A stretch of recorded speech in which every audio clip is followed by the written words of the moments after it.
Welcome, everybody. It's time to climb aboard your surfboard, catch a wave, and ride the latest in sales pipeline technology here on Sales Pipeline Radio with your host, that host with the most, Matt Hines. Hey. How you doing, Paul? I'm good. How are you? I'm great. You look fantastic today, by the way. I'm dressed up today here. I'm in a holiday mood here. I love the holiday spirit. I mean, you always look fantastic, but you usually look extremely comfortable. I'm used to seeing you in like a t-shirt. Our amazing producer, Paul, produces our show from Southern California, and it always looks like an engineer. He looks like I wish I could dress every single day. He's like wearing a t-shirt and a ball cap and just looking extremely comfortable. You look great today, but there's no ball cap. Your hair is styled. You've got a great-looking sweater with a collared shirt underneath it. Wow. I don't know if you're going for an interview or something today. Well, actually, we're doing some video testing later today here. We're going to do some video, too, so I thought I'd dress up here. Very impressive. Awesome. Well, thank you very much. Thank you so much for all the work you do for us on Sales Pipeline Radio. Excited to have you all here again. If you're joining us live, as we are here live every Thursday at 11:30 Pacific, 2:30 Eastern, excited to have you here. If you're joining us through the on-demand podcast that is available for free at iTunes and Google Play, thanks very much for joining us. Our job here at Sales Pipeline Radio is to bring you some of the best insights in sales and marketing. If it's related to the pipeline, any element of the pipeline, we cover it here. Last week we had a great conversation with the author of the book, Sell with a Story, Lead with a Story, and even Parenting with a Story, and wasn't specific to either sales or demand gen, but was a great reminder that storytelling is a core part of managing your funnel. And today I'm very excited to talk with Jessica Fewless, who joins us from DemandBase, and we're going to be talking about the increased complexity of selling into B2B marketing, into B2B targets, the fact that the buying committee internally is getting larger,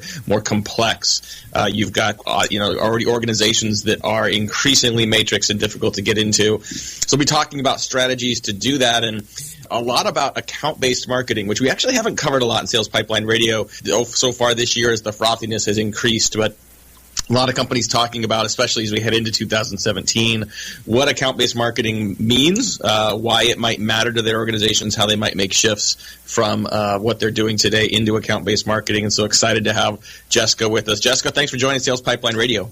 Thanks for having me, Matt. Now, Jessica and I have seen a lot of each other over the last couple of months. We have DemandBase has been putting on a pretty significant roadshow to talk about account-based marketing and enterprise marketing.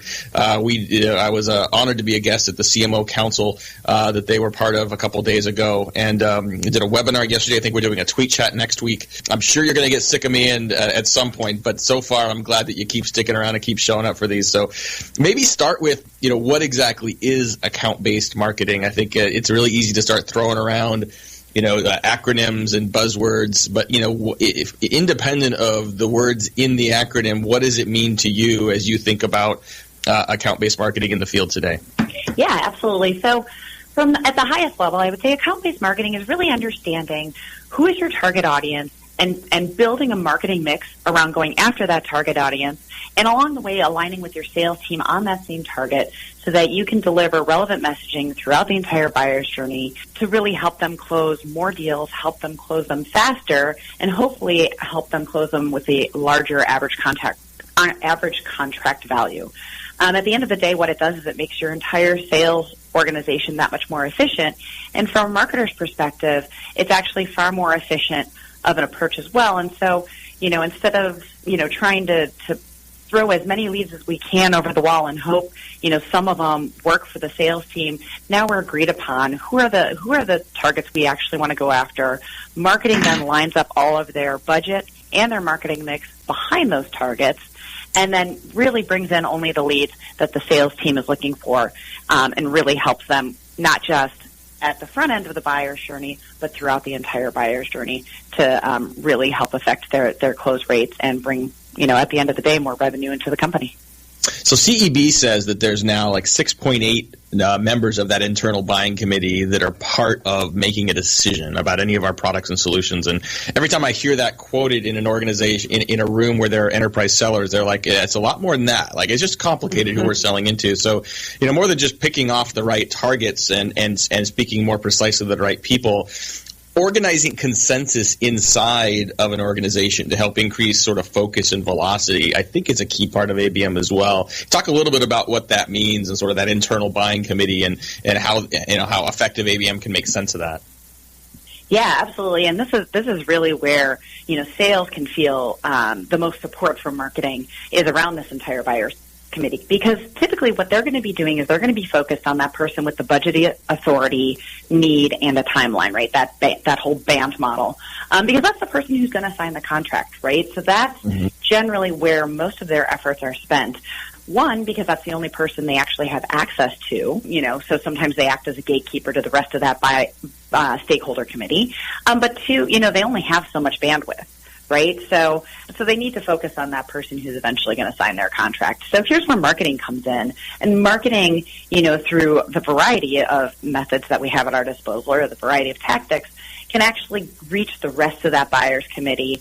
But once again, like I said, really in concert with sales to make sure that marketing is delivering the same message at the same time to that entire buying committee that the sales rep is delivering to that individual that they're primarily focused on, so that the messages are marrying each other, and marketing can help bring the rest of that buying committee along to make their sales rep's job a whole lot easier. Talking with Jessica Fewless here today, who runs field marketing for DemandBase on Sales Pipeline Radio. And, that internal buying committee exists inside your own organization as well. And I often find, as we are trying to get our own organizations bought off on new initiatives, new focus areas, driving that consensus internally is a real thing. And so there's some ABM tactics we can use internally. And I bring this up for a couple of reasons. One, I think it's important to sort of understand that when you're trying to make a decision where more than one person's involved in any context of our lives and business. But also for those that are listening that are thinking ABM and account-based marketing, account-based revenue activities might make sense for their organization, knowing that it is not just a marketing function. It is a sales and marketing function together that requires a real shift in ongoing process and strategy and focus. You really kind of got to ABM yourself, so and sort of make sure the rest of your organization is bought off on it as well. Talk a little bit about what that means, and maybe talk a little bit about sort of introduce this ABM expert guide that you brought to the marketplace as well. Yeah, so what we were finding, quite honestly, in our own sales process, was that the reason a lot of our sales reps weren't making the sale was because their key contact at the end of the day would come back and say, love what you guys do and what you're able to do, but we don't have an ABM strategy here, so it doesn't make sense for us to invest in this technology right now, right? Like that, it was just that simple. And so, the light bulb went off in my head. I'm like, well, great, let's figure out how to help them get past that roadblock. And so that's where we connected with Matt and said, okay, help us put together a guide, kind of a success kit that we can hand over to these very individuals that are like, I get it, I'm bought in on ABM, but everybody else isn't, that can help them sell it internally inside their organization. And so what we did was we actually put together a 3-part success kit. The first being a whole set of talking points to all the different stakeholders inside the committee. So far, Matt's mentioned both sales and marketing, but finance needs to be bought off on it because there's the marketing budget's going to look very different from before ABM to after ABM. Even the CEO, the C-suite needs to be bought off on it as well, because once again, the way that the sales team is operating is going to look a little different. And, in a perfect world, or even in a pretty good world, the sales team is going to be far more efficient. And so now the C-suite needs to be able to look at that and go, okay, so what does that mean for our revenue projections for the year, for our expenses, those sorts of things. So, not only does sales need to be bought off on it, as does your C-suite and as well as finance, but as Matt alluded to yesterday during kind of the Q&A section of our webinar, marketing can sometimes actually be the hardest organization or the hardest team to actually get on board with it. And that may seem somewhat counterintuitive, but, I can even say in full disclosure here at DemandBase, when we first rolled out account-based marketing, there was some marketing on marketing alignment issues. Like I said, for so long as B2B marketers, we've been focused on volume metrics. How many leads can you hand over to sales? Just kind of keep the fire stoked, so to speak, knowing that only at the end of the day, 0.2% of them would convert to close won business, kind of per the Serious Decisions funnel model. or waterfall model. So, it's really hard to let go of old habits. And so it took us probably 2 or 3 quarters here internally to get everybody committed to the quality versus quantity metrics that we had in place. And, quite honestly, the easiest way to do that is to put KPIs and, people's MBOs and their bonuses connected to things like pipeline which is obviously a quality-based metric, versus quantity-based metrics like hand raises or MQLs. Talk a little bit about that cultural change that's required. I mean, like anything, independent of, ABM versus anything else you're trying to change. I think oftentimes, not everyone is bought off on any kind of change. Sometimes you've got people that have the same objectives but different ideas of how to get there. There's political conflicts there. Sometimes there are people that are scared about their job security. What are some of the landmines you've seen in adopting ABM internally that people may not be thinking about on the surface, but that can, slow down or kill the ability for you to make this shift? Yeah, and I think this is where kind of having that agreement kind of across all the teams, but then also internally inside of marketing becomes really important. Like I said, there's kind of this shift from quantity to quality, which inherently everybody buys off on there, right? Like they say, you go to the SVP of sales or the CRO and say, hey, we're going to bring you higher quality leads through an account-based marketing strategy. And they go, sounds great. And then you say, but just so you know, the overall volume is actually going to go down because we're not really going to be bringing you any of those leads that aren't on your target account list anymore. And then they go, whoa, I don't know if I like that, right? Like we already feel like we don't get enough leads from you, and now you're going to give us less, right? So it's really getting behind that, and this is what kind of the success kit helps out with a little bit. It's how do you really explain that difference? And yes, it's going to be fewer, but it's going to be more of the ones that you want. And so your team, your sales team is going to spend less time sifting through the garbage, and they're only going to get the gold. So that's going to make them that much more efficient in what they're doing. Before we go to break here real quick, give me a quick example of where you've seen sort of ABM sort of accelerate the path towards sales and marketing working more closely together, which I think impacts more than just your enterprise sales. It impacts the efficacy and penetration rate of all of your sales efforts. Yeah, so it's funny. I go in to talk to a lot of customers and prospects as just kind of part of my job, and whenever I go in and talk to these organizations, they always say, well, who should be in the room? And they immediately go, well, the demand gen team. And I absolutely agree with that. But I'm like, it's really a whole marketing initiative. But also I'm like, get some of the sales team in the room, right? Because, the sales team needs to be bought off on this. They need to come along for the ride.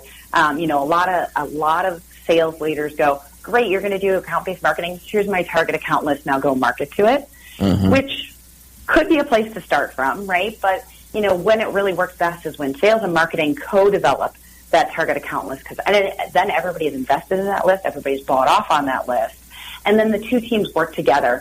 And then, because everybody's bought off on the list, everybody's bought off on the efficacy of account-based marketing, now you have less of the issues where sales reps will say, sorry, it's my account, I'm already talking to somebody, marketing, stay out of it. But now they're working in concert with each other, like I said, to help with that kind of those efficiency metrics, to help each and every individual sales rep sell more at the end of the year. Absolutely. Hey, we're gonna take a quick break. We'll be right back with more with Jessica Fewless from DemandBase, talking about account-based marketing, talking about how to build consensus for new initiatives internally, talk about what we have coming the rest of the year, and wrap up. Thanks very much for joining us again. This is Sales Pipeline Radio. It's no longer enough for B2B marketers to feed their sales team with qualified leads, supply them with content, and bid them good luck the rest of the way. Today's full funnel marketers are actively working side by side with the sales team throughout every stage of the buying journey and sales process, embracing revenue responsibility and measuring their impact based on not just sales pipeline contribution, but marketing influence on closed business and direct revenue growth. Download your free copy of Matt Heinz' latest book, Full Funnel Marketing, at HeinzMarketing.com. That's HEINZ Marketing.com.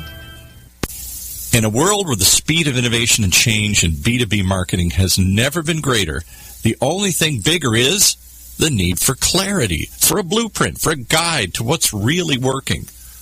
And how about a way to apply it specifically today to increase sales pipeline growth, velocity, and most of all, conversion? That's what you'll find in the Modern Marketer's Field Guide. And amazingly, you can download it for free. HeinzMarketing.com, just like it sounds, HeinzMarketing. It encompasses the entire sales and marketing cycle, but in quick bursts with lots of specific, actionable ideas, strategies, tactics you can put to work right away, like today. The loaded table of contents helps you narrow in and tackle a problem. And it's something you can come back to over and over again as a reference guide. Why not download your free copy of the Modern Marketer's Field Guide? It's free. HeinzMarketing.com, just like it sounds. HEINZ Marketing.com. And now back to Matt and his guests. Thank you very much. Well, thanks everyone again for joining us for Sales Pipeline Radio. We just have a couple episodes here left in the remainder of 2016 before we start a brand new year. Very excited for some upcoming guests. We have John Miller, who is the founder of Engagio. Speaking of account-based marketing, Engagio is a great platform that helps marketers actually execute in ABM in a lot greater context. He's also the co-founder of Marketo. He is almost always the smartest man in the room. I can't say that about a lot of people, but he is an incredibly smart guy that has done a lot to sort of grow modern marketing. So excited to have John joining us, and we will also very excited to have Grant Cardone join us. Grant, if you are in sales, you know Grant. He is a sales speaker, blogger, influencer, writer, and has influenced, I can easily say, influenced more than millions of sales professionals around the country. Excited to have him come talking about his new book as well. Today, very excited to continue to talk with Jessica Fewless, who runs field marketing for DemandBase, and specifically about account-based marketing and really how to sell account-based marketing inside your organization. And these tips and best practices apply to really any new initiative, any new focus area you're trying to drive inside an organization where you've got a variety of viewpoints, objectives, perspectives, politics, you name it. Speaking of those points of conflict or friction, what are some of the objections that you hear, Jessica, in among customers? I mean, you're obviously, selling a platform that enables a great level of enterprise and more complex sort of modern marketing. I'm assuming some of the objections you hear from people in your own sales process probably are reflective, not necessarily objections to the product, but really concerns people have about adopting change and adopting something different. What are some of the things that you've seen in people's pushback on account-based marketing? Yeah, so as I mentioned earlier, there's definitely the issues with the shifting away from the quantity to the quality-based metrics. That's definitely a big thing. A lot of times the marketing team will just say, hey, our sales team won't talk to us, right? So they're like, that's just a non-starter. We don't have a relationship with our sales team. We do our thing and they do their thing, and hopefully it all works out at the end of the day, right? That's becoming less and less common. But that's definitely a very real issue that we do here. There's also a lot of, everybody's comfortable with what they know.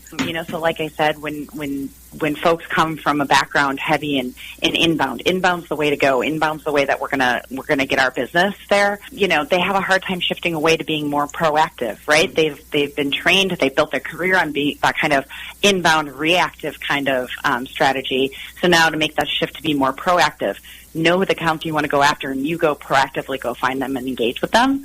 That's another thing that's definitely kind of a tough shift for people. But, I think the other thing, specific to kind of the demand-based sales process, or even, any, I think it would be for a lot of ABM marketing technologies, is just the budget. Nobody right now has an ABM budget line item. That's definitely a tough one for people to kind of figure out. And so, it's something that's definitely not insurmountable. Even if your budget is locked and loaded for 2017, if you decide, we're actually going to go ABM for 2017, but your budget's already kind of locked in, as long as you have wiggle room to shift that budget around, you can find the budget to actually engage in an account-based marketing strategy. And in fact, your budget's going to go a lot further when you're truly only focused on a target account list, because no longer do you have to pay the high premium for tactics that allow you to cast a wide net with your marketing approach, but rather, like I said, you're much more proactive, and so you can go razor focus on those 500, the 50, 500, even 5,000 accounts that you're focused on, depending on the size of your business. Yeah, I mean, but I'm glad you brought up budget because that's a really important component of this. I think, anytime you look at something like this, say, well, it's going to cost a lot more money. How do we do that? So you brought up some good perspectives on budget, but, help put that in context. And I think this is where a lot of companies don't do a very good job. They say, well, we need this money or we need this more investment to do this new initiative. They don't always put that in context of what it's going to deliver. Talk a little bit about setting the foundation of outcomes up front, making sure that the organization, especially leadership, your CFOs, your COOs, and others, understand why they're doing this in the first place. Yeah, absolutely. So, so anytime you can talk about more efficient budget spend and ROI with your CFO, he's going to hear bells and see rainbows, right? He's going to be very excited if you can walk into his office and definitively say, each one of our sales reps is going to be able to sell more. They're going to do it faster, and the marketing budget is actually going to be much more efficient and produce a lot more, right? If you can say that up front, they go, great, now they're going to want to dig into the numbers. But actually Matt was instrumental in helping us build kind of an ROI calculator for an ABM strategy. So just straight up, if you start aligning your sales and marketing teams, if you focus on a target account list, if you spend your budget in a manner that allows you to target only those target accounts, you're going to see a substantive uptick, not just kind of that, single-digit increase in revenue year over year, but rather almost more of a hockey stick where, like I said, across the board, marketing's going to be more efficient. Every single sales rep's going to be more efficient. And so at the end of the day, the company's just going to be able to sell a lot more products.